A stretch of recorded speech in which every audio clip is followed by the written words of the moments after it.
Welcome everyone, स्वागत है आप सभी का आज के मॉर्निंग न्यूज सेशन में। मैं विपिन शर्मा लेकर प्रस्तुत हूं आज के समाचार पत्रों में प्रकाशित मुख्य मुख्य खबरें जो रोजगार और शिक्षा से जुड़ी होती हैं। और आज कई खबरें बहुत ही काम की होने वाली हैं। परिषदीय स्कूलों में जरूरत होने पर करेंगे शिक्षकों की भर्ती, संदीप सिंह जी हैं बेसिक शिक्षा मंत्री। सपा सदस्यों द्वारा पूछे गए सवाल के जवाब में ये बोले हैं। विधानसभा में बेसिक शिक्षा मंत्री संदीप सिंह ने मंगलवार को कहा कि परिषदीय स्कूलों में शिक्षक छात्र अनुपात मानकों के मुताबिक है। आवश्यकता पर ही नए शिक्षकों की भर्ती की जाएगी। फिलहाल नई नियुक्तियां करने का कोई प्रस्ताव नहीं है। उन्होंने बताया कि राज्य सरकार कोई भी स्कूल बंद नहीं करने जा रही है, बल्कि नए अत्याधुनिक स्कूलों का निर्माण कराएगी। वर्ष 2017 से पहले बेसिक स्कूलों की हालत बदतर थी, पर अब काफी सुधार हुआ है। एडेड जूनियर हाई स्कूल में भी 31 मार्च तक पूरी होगी भर्ती प्रक्रिया। अशासकीय सहायता प्राप्त एडेड जूनियर हाई स्कूलों में खाली पद जो है सहायक अध्यापक व प्रधान अध्यापक के पदों पर 2021 से चल रही भर्ती प्रक्रिया 31 मार्च 2025 तक पूरी कर ली जाएगी। एई भर्ती में पहली बार प्रारंभिक परीक्षा ऑनलाइन आवेदन शुरू हो चुके हैं।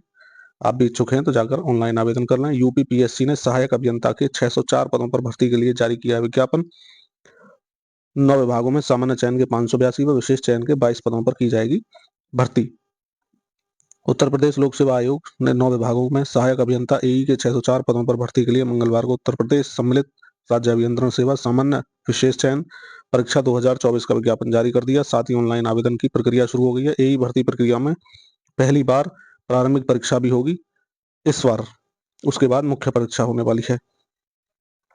साथ ही प्रारंभिक परीक्षा में सफल अभ्यर्थी मुख्य परीक्षा में शामिल होंगे। मुख्य परीक्षा में सफल होने के बाद उन्हें इंटरव्यू में सम्मिलित होने का मौका मिलेगा। मुख्य परीक्षा और इंटरव्यू में मिले अंकों के आधार पर अंतिम चयन परिणाम घोषित किया जाएगा। 2025 से एनटीए नहीं कराएगी भर्ती परीक्षाएं, केंद्रीय शिक्षा मंत्री धर्मेंद्र प्रधान ने की घोषणा। कमेटी ने की थी अनुशंसा। नेशनल टेस्टिंग एजेंसी एनटीए 2025 से कोई रिक्रूटमेंट एग्जाम कंडक्ट नहीं करेगी। अब वह केवल उच्च शिक्षा में प्रवेश से जुड़ी जेईई मेन, नीट, सीयूईटी जैसी परीक्षाएं ही कराएगी। मंगलवार को केंद्रीय शिक्षा मंत्री धर्मेंद्र प्रधान ने पार्लियामेंट में इसकी घोषणा की। अगले साल एजेंसी को रिस्ट्रक्चर किया जाएगा। 10 नए पोस्ट भी क्रिएट किए गए हैं। पिछले साल नीट परीक्षा के पेपर लीक होने और दूसरी परीक्षाओं के कैंसिल होने के बाद हाई लेवल कमेटी बनाई गई थी। इस कमेटी ने जो रिकमेंडेशन दिए उसी के आधार पर एनटीए में ये सुधार किए जा रहे हैं। प्रधान ने कहा सीयूईटी यूजी साल में एक बार कराना जारी रहेगा। एसबीआई में 13,735 क्लर्क की होगी भर्ती। अभ्यर्थियों के लिए आवेदन की अंतिम तिथि 17 जनवरी।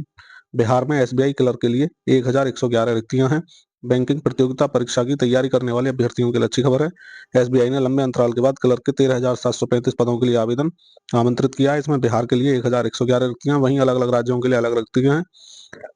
अधिक जानकारी के लिए आप ibps.online.ibps.in पर 17 जनवरी तक जाकर आवेदन कर सकते हैं और बाकी जानकारी भी वहीं से ले सकते हैं।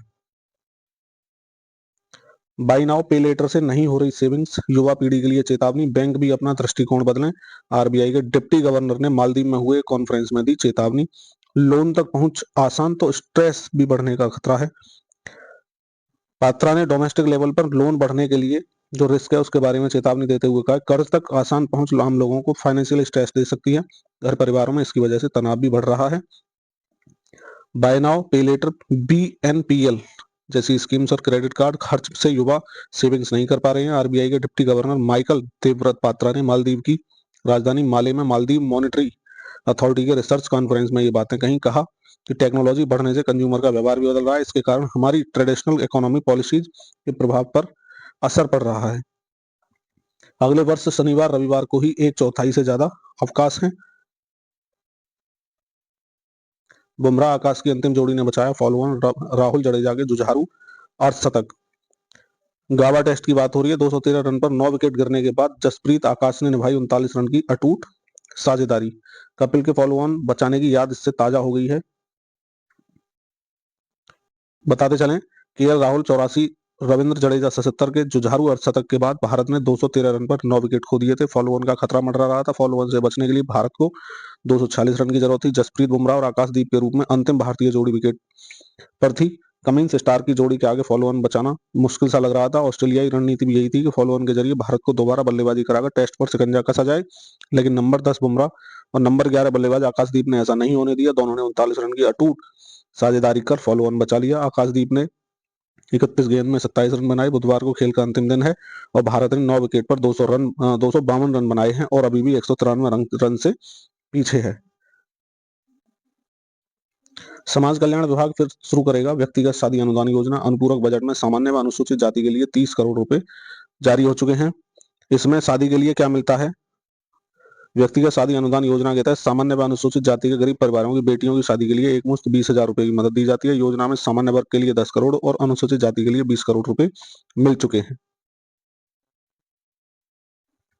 दुनिया की पहली न्यूक्लियर डायमंड बैटरी बनकर तैयार हो चुकी है। ये किसी भी तरह के छोटे इलेक्ट्रॉनिक डिवाइस को हजारों साल तक दे सकती है एनर्जी। एक बार जान लेते हैं इस खबर को। दुनिया की पहली न्यूक्लियर डायमंड बैटरी बनकर तैयार हो चुकी है। बैटरी किसी भी तरह के छोटे इलेक्ट्रॉनिक डिवाइस को हजारों साल तक एनर्जी प्रदान कर सकती है। इस बैटरी में हीरे के अंदर रेडियो एक्टिव मटेरियल डाला गया है। इस बैटरी में कार्बन 14 नाम का रेडियो एक्टिव सब्सटेंस है जिसका हाफ लाइफ जो है 5730 साल है। डिवाइस अगर इतने साल चल सकता हो तो उसे एनर्जी मिलती रहेगी। इंग्लैंड में बनी है ये बैटरी।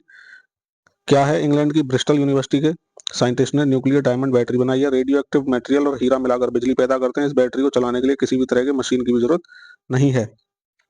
बाकी बैटरी से ऐसे अलग है, किसी भी ट्रेडिशनल बैटरी या बिजली पैदा करने वाले डिवाइस से कई गुना बेहतर है। इस बैटरी के अंदर रेडिएशन की वजह से इलेक्ट्रॉन्स तेजी से घूमते हैं जिसकी वजह से बिजली पैदा होती है। ठीक वैसा ही सोलर पावर के लिए फोटोवोल्टिक सेल्स का इस्तेमाल होता है जिसमें फोटॉन्स को बिजली में बदला जाता है। साथ ही रेडिएशन रोकने को हीरे का इस्तेमाल इसमें किया गया है। एसबीआई में निकली भर्ती, ये इसकी खबर पहले ही आपको दी जा चुकी है बड़े स्तर पर। बाकी कुछ और पद हैं। NIACL में 500 पद हैं, आवेदन कर सकते हैं newindia.co.in पर जाकर के। कोचीन शिपयार्ड लिमिटेड है, 44 पद हैं। विभिन्न विभागों में एग्जीक्यूटिव ट्रेनिंग का पद खाली है, तो इसके लिए भी आप कोची NSHIPYARD.in पर जाकर अधिक जानकारी ले सकते हैं और आवेदन भी कर सकते हैं। उत्तर प्रदेश लोक सेवा आयोग में 604 पद हैं, ये बताया जा चुका है। इसके लिए UPPSC.UP.NIC.in पर जाकर के अधिक जानकारी के साथ आवेदन भी कर सकते हैं। इसी के साथ आज का न्यूज सेशन यही समाप्त होता है। मैं विपिन शर्मा लेता हूं आपसे विदा। हाँ, आपको याद दिला दें, अगर आपको सेशन पसंद आ रहा है तो वीडियो को लाइक करके जाएं, चैनल को सब्सक्राइब कर लें जिससे आने वाले समय में सारी वीडियो आप तक पहुंचती रहे। तो जय हिंद, जय भारत, वंदे मातरम।